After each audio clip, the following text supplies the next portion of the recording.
Ustadz, saya mau tanya nih.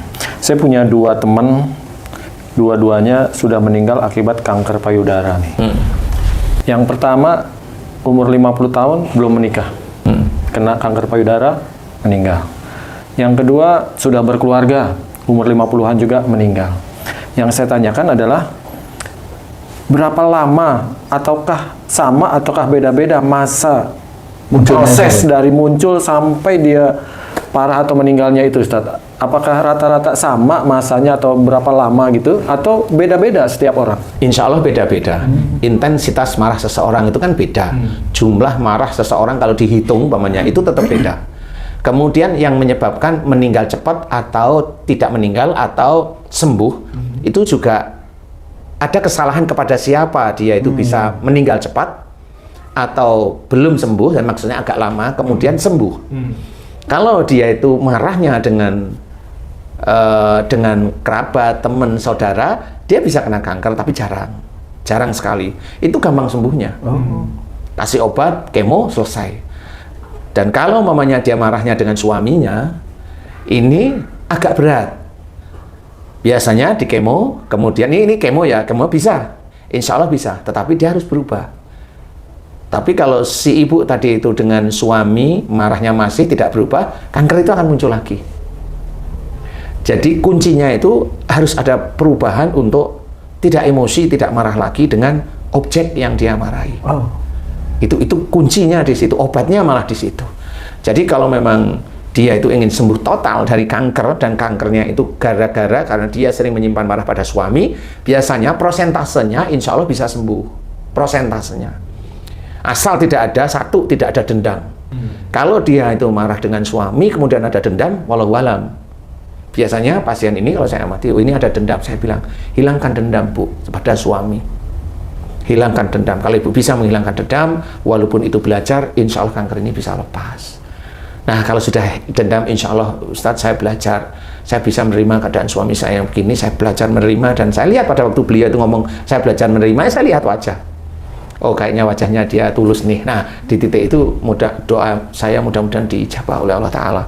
Jadi, yang masih bisa menjadi kesembuhan itu kalau marahnya dengan suami.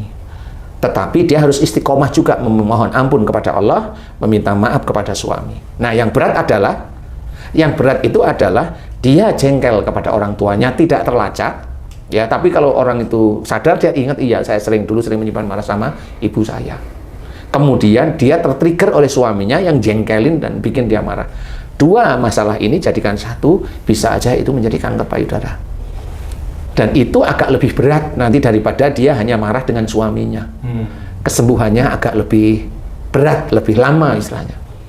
Nah, kalau itu di kemo, memang itu hilang, nanti berapa bulan itu muncul lagi. Nah, kalau saya tetap minta maaf kepada suami, mohon maaf kepada orang tua, kemudian mohon ampun kepada Allah Ta'ala, kerjakan istiqomah terus-menerus dan berubah. Dengan suami mulai terbuka, dengan ibu umpamanya atau dengan ayah mulai sayang kepada beliau. Nah, ini perubahan ini dilihat oleh Allah Ta'ala karena perubahan itu menjadi amal soleh. Dilihat oleh Allah Ta'ala melalui malaikat raqib. Nah, itu dilaporkan terus-menerus. Nah, disitulah insya Allah Allah memberikan kemudahan sembuh. Yang susah adalah kalau dia marahnya sama orang tua. Kalau marah sama orang tua, umpamanya ada seseorang, dia belum nikah, tapi kena kanker, nah ditunggu aja, berarti dia marahnya sama orang tua. Nah, kalau udah marah orang tua, nunggunya biasanya, dia nggak lama kok biasanya.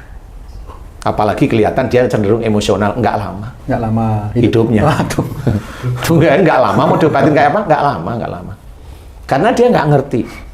Dia nggak ngerti, maunya dia seorang muslim, dia nggak tahu cara menyelesaikan kanker. Kalau udah dipikir di kemo maupun di Singapura mau di Penang itu dikiranya sembuh. Di umur itu saya bilang enggak, di umurnya dia urusannya dengan Allah, dia marah dengan orang tua. Kalau itu tidak dibuka, dia nggak akan bisa sembuh. Walaupun orang ini sedekahnya rajin, sholatnya rajin, tapi pada titik hubungan baik sama orang tuanya jelek, apakah itu juga mempercepat atau memperlambat masalah ini? Sedekah, sholat, puasa, baca Quran, orang itu tetap mati, Ji. Ya, nggak peduli dia jelek atau dia nggak sedekah, dia kurang ajar, dia preman, dia apa aja, mati aja tetepan dia. Nah, cuma karena perbuatan tidak baiknya, perilaku tidak baiknya, itu mempercepat aja. Makanya dalam Quran Proses diceritakan matinya. ada proses meninggalnya seseorang. Walatul kubi aidikum ila tahlukat. Itu proses meninggalnya seseorang. Artinya apa? Dan janganlah kamu menjerumuskan dirimu dengan perbuatanmu ke dalam kebinasaan. Allah itu sebenarnya sudah menerangkan dalam Quran. Dengan perbuatan berarti ini perilaku orang sehari-hari. Kalau orangnya marah terus-menerus dengan orang tuanya, dengan suaminya, ini bab kanker ya dia akan kena. Kalau di sini Allah sudah menceritakan sampai ke arah binasa, berarti di sini orang ini nggak akan paham. Dan banyak manusia di bumi ini nggak paham. Makanya ayat ini, belakang ayatnya disambung dengan kalimat yang bagus. Sambungannya apa? Wa ahsinu.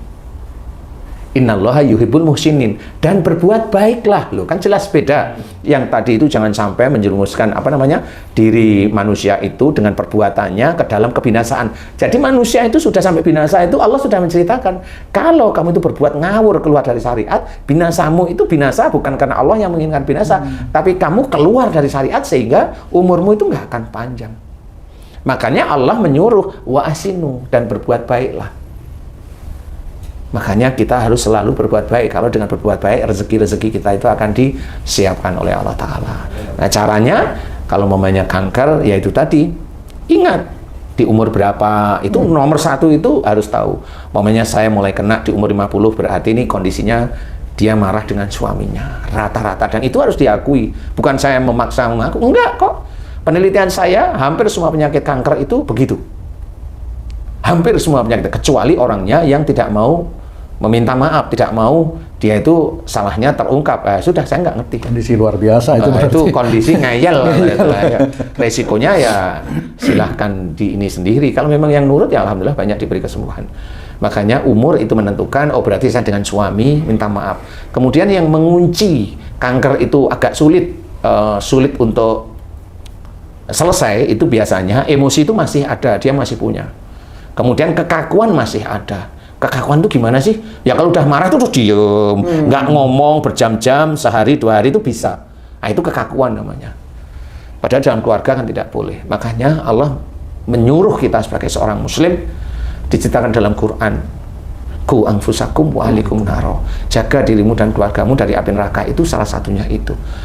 Makanya maksud dari ayat ini tidak hanya menyuruh anaknya hanya belajar agama, bukan di semua lini. Belajarin anaknya untuk belajar ngomong yang baik, memberikan pelajaran pada istrinya ngomong yang baik, memberikan pelajaran pada anak dan istrinya berakhlak yang baik, memberikan pelajaran anak dan istrinya mau menerima takdir Allah itu dengan lapang dada. Itu pelajaran baik, itu mencegah dari perbuatan salah dan dosa atau bahkan nanti masuk neraka. Itu tugas imam. Nah inilah yang harus kita ketahui. Ayo belajar bagaimana jangan sampai kita itu salah. Setiap saatnya pelajaran agama dari Allah Ta'ala itulah sebenarnya penyembuhnya. Makanya diceritakan dalam Quran, ya ayyuhan nas qad ja'atkum mau'izatum mir rabbikum wa syifaa'un lima fis sudur wa huda wa rahmatul lil mu'minin. Ceritakan, hei kamu sekalian manusia, telah datang kepadamu pelajaran dari Tuhanmu, yaitu Quran. Quran, penyembuh penyakit di dalam dada. Di dada ada hati. Penyakitnya ya penyakit yang keluar dari syariat itu dianggap penyakit. Nah, itu penyembuhnya Quran itu. Karena penyakit hati itu bisa merembet ke arah fisik. Yang tadi marah yang terus-menerus bertahun-tahun, dia akan menuju fisik, yaitu kanker. Kanker payudara. Kalau nggak percaya, monggo, nggak apa-apa, silahkan. Kalau sakit, silahkan berobat. Pilih mau kembali ke jalan Allah, meluruskan syariat, atau memilih dengan orang lain yang kelihatannya memberikan kesembuhan, monggo memilih. Kalau menurut saya seperti itu, harus kembali pada Quran. Ya, makanya diceritakan penyembuh penyakit dalam dada, petunjuk dan rahmat bagi orang-orang yang beriman. Petunjuk berarti ayat Quran itu petunjuk, bisa menjadi pelajaran. Dan rahmat kalau dia itu mau melakukan ini, ya dia akan diberikan rahmat oleh Allah Ta'ala. Wallahu a'lam.